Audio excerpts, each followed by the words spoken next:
Welcome to Angelo's Tennis. And why doesn't hitting hard work? Why does hitting hard not always work? I'm going to get into it in this video. Sunday morning discussion with myself as to why hitting hard doesn't work and how people get fooled by this. And I'll tell you a couple stories. I remember coming up, I was coaching this high school team. And this kid on the team, he was fucking amazing. He ended up going to a Division II college to play, dropping out and going to the military. But at 14, 15, he was pretty good. And part of the reason why he was so good, he was an all-around athlete, and his dad loved tennis, so he hit with his dad all the time. And he had a tennis coach, a high school tennis coach that was really into tennis, and he recruited within the school. He would tell people, because he was a school teacher, so he would tell people, hey, you should come out for the tennis team. And he created this nice little group of kids around this guy. And I'll remember this for the rest of my life. He said, I don't even know if he said this, but it was like a rumor that he said that I don't hit hard enough, and that's why he can't play with me. And this guy is a perfect example of what I'm going to get into here. The rise and the fall of this kid describes what happens when you think, for most people, when you think that hitting hard is the answer, or that will get you to where you're going. And before I say anything else, for some people, I would say this can work, but it's such a small minority.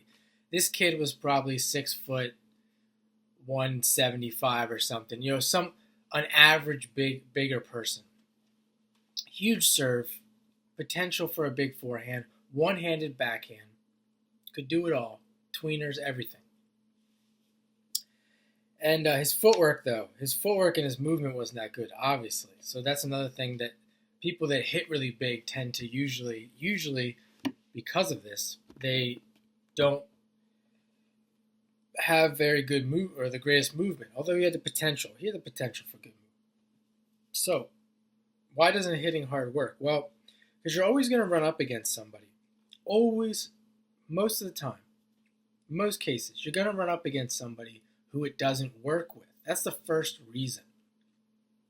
And if this kid played me today, his hitting hard tactics wouldn't work. I mean, it wasn't that huge. And it was basically and this is what happens in most cases, you're taking advantage of players who aren't used to hitting with you. And this is, when we're looking at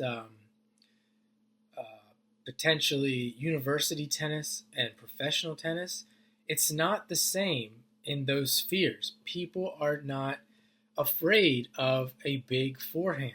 They're used to it. So you're taking advantage of people that may be regular tennis players, but they're not always on the court. They have jobs. They're not always playing against big hitters, etc. So that's the first thing. And that can potentially cause problems. And for this kid, you keep using his as an example. That's what would happen. He would, I remember specifically watching him play a match against a team that I coached, and the number one on the team that I was coaching was pretty good, and he could deal with pace. But I remember going to his home court, and this guy hit like 20 aces. No exaggeration. It was at least 20 aces during this match. I mean, this kid basically, he dominated. Then he would go to his tournaments, which I'm going to get into my next point here. He would go to his tournaments, and he would have a hard time winning. He could win the local tournament. I forget what the districts, maybe, I don't know what it would be called. But then when you go to sectionals, region, we call it regional. So in my area, it would be like Pennsylvania. The smaller area of Pennsylvania, he could win. But then when it branches out to Philadelphia, New Jersey, Maryland, it wasn't even like national level. He would have no shot. He would just have a really hard time winning. just completely become an average player. And another thing that happens is the court. It's not just the player, it's the court that you're playing on. This kid played on a fast hard court, which I'm about to go play on this morning.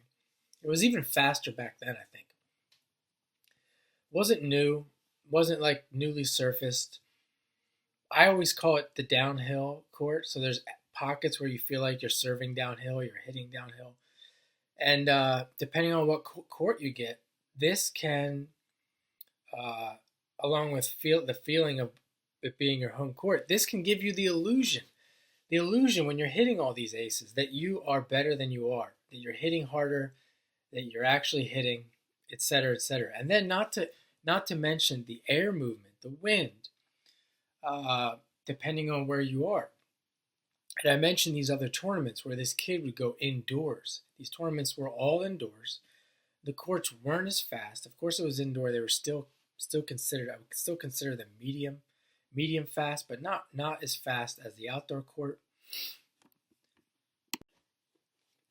So take out the other two advantages that most people completely don't think exist. I'm talking about the wind, the court surface. I guess three advantages, right? The court surface, the wind.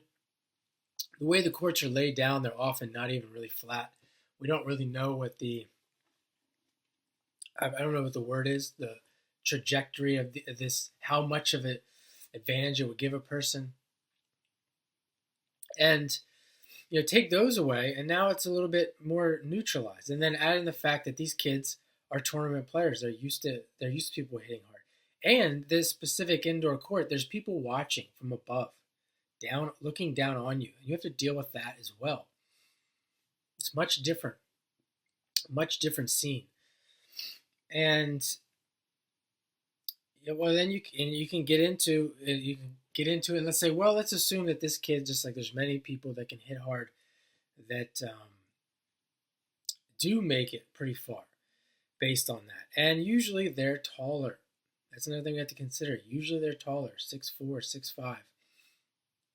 6'5".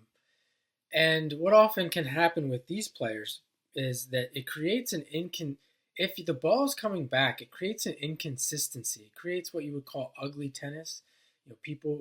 Anyone playing tennis would understand this, that there's no rhythm. The balls are coming, there's no control in the ball coming back, and there's no rhythm.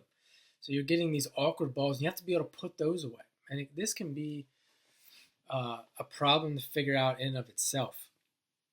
So this idea that hitting hard is the way, I'm not saying it's not necessary, but is the way to really improve your tennis. The whole thing's an illusion. You will eventually come up to this point where you have to do something else. You have to be able to play and understand more parts of the game than just hitting hard. And I'm not sure what the best, we could say that many roads lead to Rome. I think, is that the saying? Many roads lead to Rome. There's many different paths to get to what we call top tennis, even just from within yourself, your own top tennis. So hitting hard isn't, or learning how to hit with lots of fast racket speed. That's can be one of the ways. So I'm not saying that isn't the way to get better at tennis, but there are many ways, and that is often, I think, touted as, particularly on the street, as being the way to get to that point. So I'm going to wrap it up there. Hope you enjoyed this video, and have a great day.